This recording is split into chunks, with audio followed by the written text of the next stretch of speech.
Clara here from NYC. Today, I wanted to share with you a concept and a practice that I found extremely impactful in my journey with NVC, and I hope it can be that for you too. And it's the concept and practice of what I call unpacking or translating judgments. So let me tell you a bit more about that.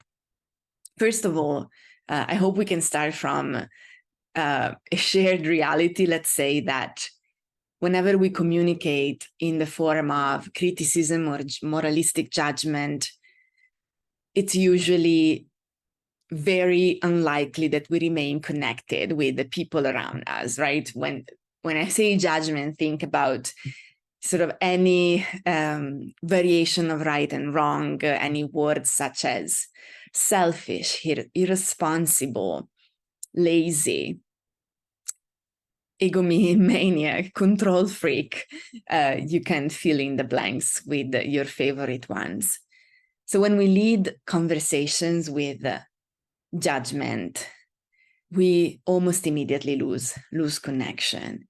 And Marshall Rosenberg would call these forms of communication, he would say, a tragic expression of our pain or a tragic expression of our needs.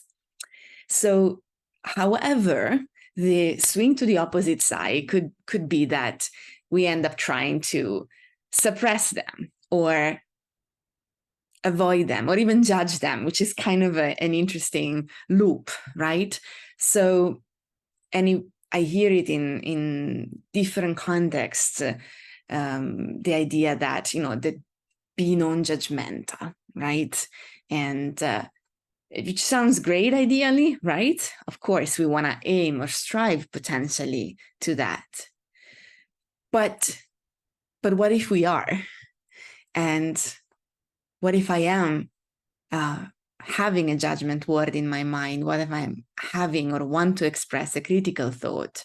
Well, what I love about the practice of NVC is that it doesn't tell me suppress the judgment, but it gives me a path to work with it.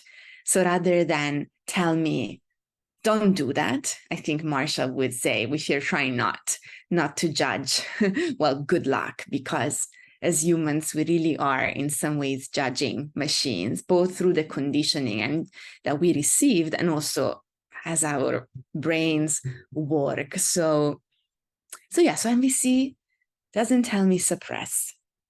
It tells me, however, hey, notice that. Notice when it's happening. Hopefully notice that before it leaves your mouth, if possible. And take it as an alarm signal, as a signal that tells you, okay, slow down, something is happening. What is that? What can I do now with that information that shows up in the form of judgment? Okay.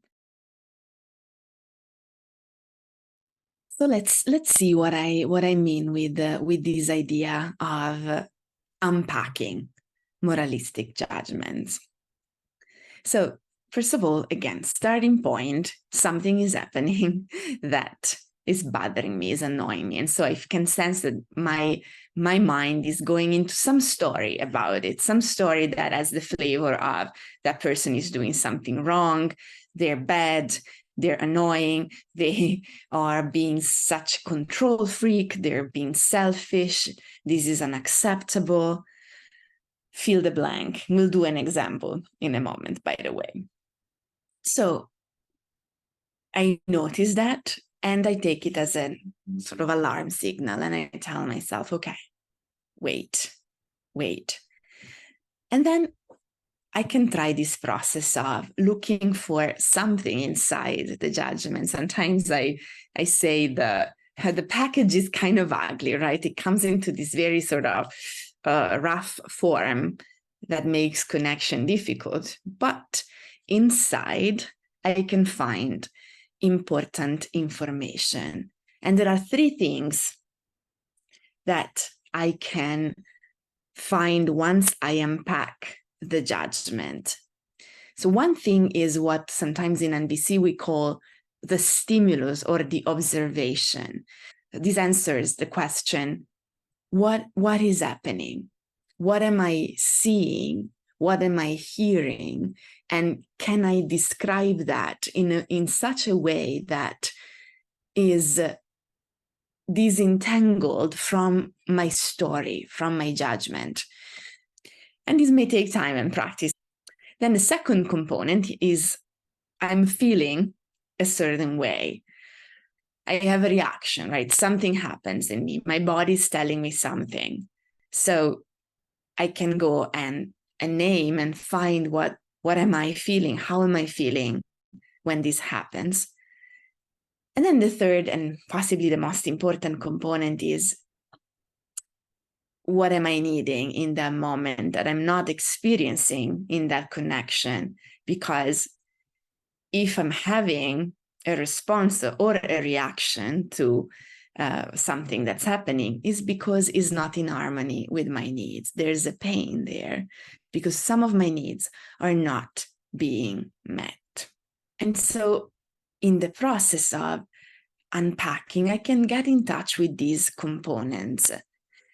Sometimes we call it in our with my colleagues the parallel universe, because these two sides, let's say, of my experience, so focusing attention on my thoughts and judgments versus bringing my attention to what is happening, how am I feeling, what am I needing, it's not necessarily that is one is right, one is wrong, or one is good, or one is bad. There are two possibilities, where two different places where I can focus my attention.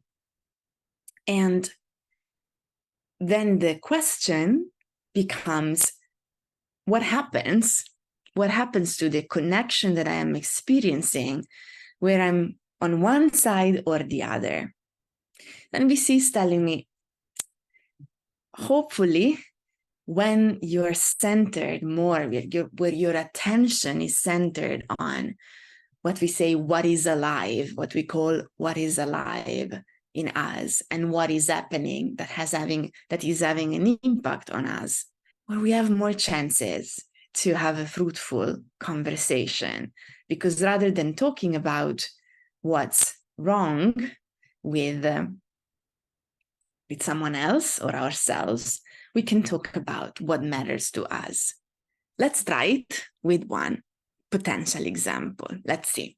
Let's say, for example, that I'm thinking that my roommate is being inconsiderate. So that's what I find myself thinking in response of a certain situation or in reaction to that.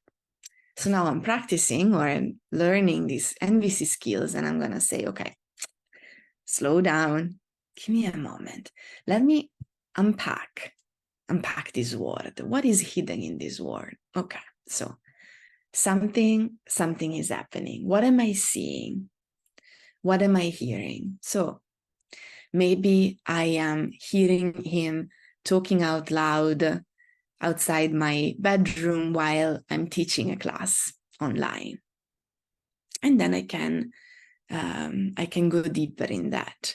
Okay, what is happening is that I hear my roommate talking out loud outside the door, and I am thinking he's being inconsiderate. So what am I feeling? Well, feeling tense.